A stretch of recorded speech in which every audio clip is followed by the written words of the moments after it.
مسعر سے روایت ہے، کہا میں نے سعد بن ابراہیم بن عبد الرحمن بن عوف سے سنا، کہہ رہے تھے ثقہ راویوں کے علاوہ اور کوئی شخص رسول اللہ صلی اللہ علیہ وآلہ وسلم سے حدیث بیان نہ کرے۔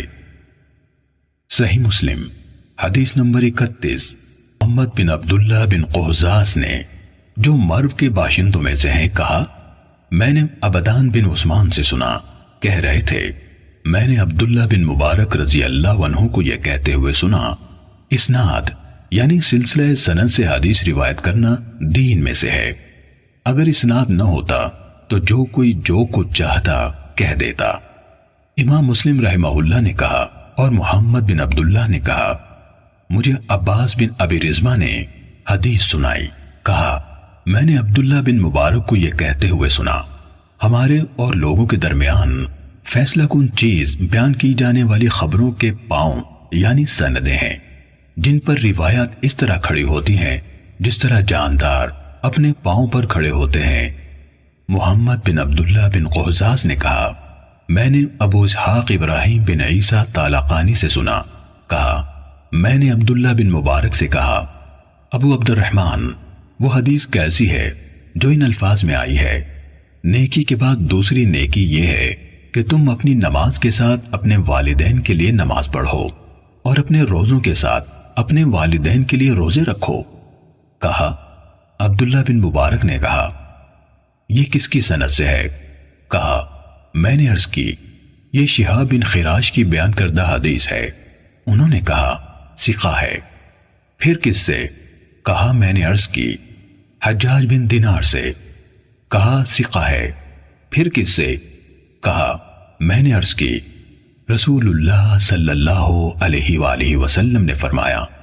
کہنے لگے ابو اسحاق، حجاج بن دینار اور رسول اللہ صلی اللہ علیہ وسلم کے درمیان کٹھن مسافتیں ہیں جن کو عبور کرتے ہوئے اونٹنیوں کی گردنیں کٹ کر گر جاتی ہیں، لیکن صدقہ میت کے لیے فائدہ مند ہے، اس کے بارے میں کوئی اختلاف نہیں۔ محمد نے کہا میں نے علی بن شقیق سے سنا، کہہ رہے تھے میں نے عبداللہ بن مبارک کو سب کے سامنے یہ کہتے سنا عمر بن ثابت کی روایت کی ہوئی حدیث ترک کر دو، کیونکہ وہ سلف صالحین کو گالیاں دیا کرتا تھا۔ صحیح مسلم حدیث نمبر 32۔ ابو نضر ہاشم بن قاسم نے حدیث بیان کی، کہا ہم سے بحیہ کے مولا ابو عقیل یحییٰ بن متوکل نے حدیث بیان کی، کہا میں قاسم بن عبید اللہ بن عبداللہ بن عمر جن کی والدہ ام عبداللہ بنت قاسم بن محمد بن ابی بکر تھیں اور یحییٰ بن سعید کے پاس بیٹھا ہوا تھا کہ یحییٰ نے قاسم بن عبید اللہ سے کہا جناب ابو محمد، آپ جیسی شخصیت کے لیے یہ عیب ہے، بہت بڑی بات ہے کہ آپ سے اس دین کے کسی معاملے کے بارے میں کچھ پوچھا جائے اور آپ کے پاس اس کے حوالے سے نہ علم ہو نہ کوئی حل، یا یہ الفاظ کہے نہ علم ہو نہ نکلنے کی کوئی راہ۔ تو قاسم نے ان سے کہا کس وجہ سے؟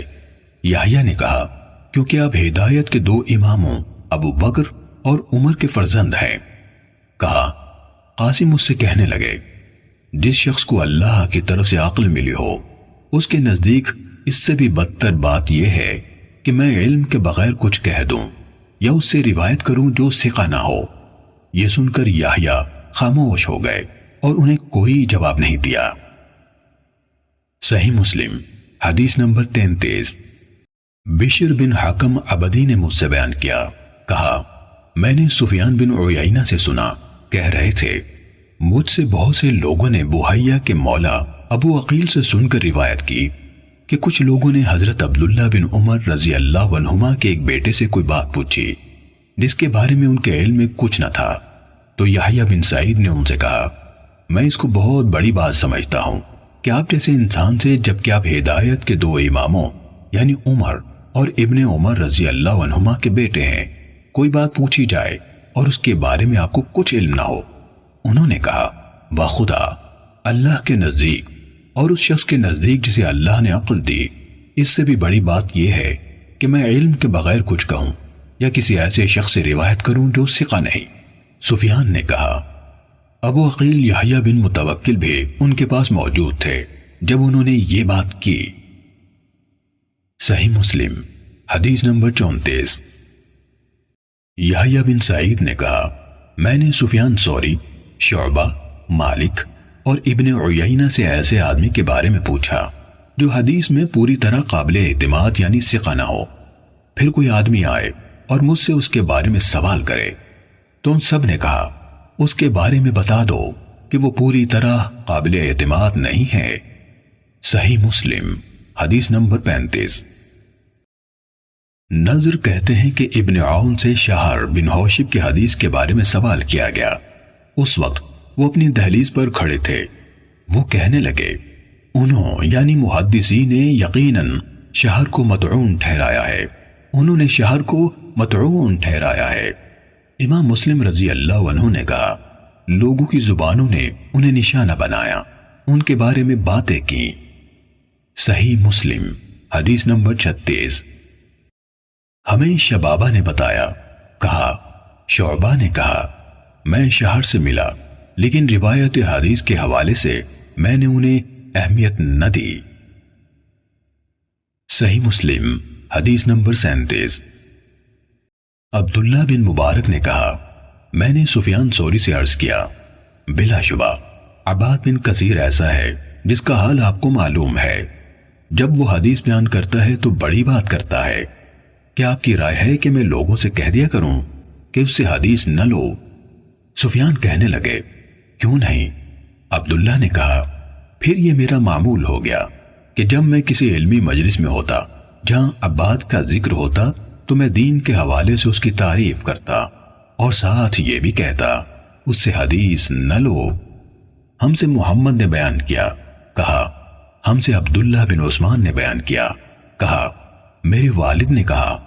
عبداللہ بن مبارک نے کہا میں شعبہ تک پہنچا تو انہوں نے بھی کہا یہ عباد بن کثیر ہے، تم لوگ اس سے حدیث بیان کرنے میں احتیاط کرو۔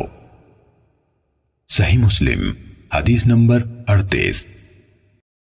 فضل بن سہیل نے بتایا، کہا میں نے معلّہ راضی سے محمد بن سعید کے بارے میں جس سے عباد بن کثیر نے روایت کی پوچھا تو انہوں نے مجھے عیسیٰ بن یونس کے حوالے سے بیان کیا، کہا میں اس کے دروازے پر تھا، سفیان اس کے پاس موجود تھے، جب وہ باہر نکل گیا تو میں نے ان یعنی سفیان سے اس کے بارے میں پوچھا تو انہوں نے مجھے بتایا کہ وہ کذاب ہے۔ صحیح مسلم حدیث نمبر 39۔ محمد بن ابی عتاب نے کہا مجھ سے عفان نے محمد بن یحییٰ بن سعید قطان سے حدیث بیان کی، انہوں نے اپنے والد سے روایت کی، کہا ہم نے نیک لوگوں یعنی صوفیہ کو حدیث سے بڑھ کر کسی اور چیز میں جھوٹ بولنے والا نہیں پایا۔ ابن ابی عتاب نے کہا میں محمد بن یحییٰ بن سعید قطان سے ملا تو اس بات کے بارے میں پوچھا، انہوں نے اپنے والد سے روایت کرتے ہوئے کہا تم اہل خیر زہد و ورع والوں کو حدیث سے زیادہ کسی اور چیز میں جھوٹا نہیں پاؤ گے۔ امام مسلم نے کہا کہ یحییٰ بن سعید نے فرمایا ان کی زبان پر جھوٹ جاری ہو جاتا ہے، وہ جان بوجھ کر جھوٹ نہیں بولتے۔ صحیح مسلم حدیث نمبر 40۔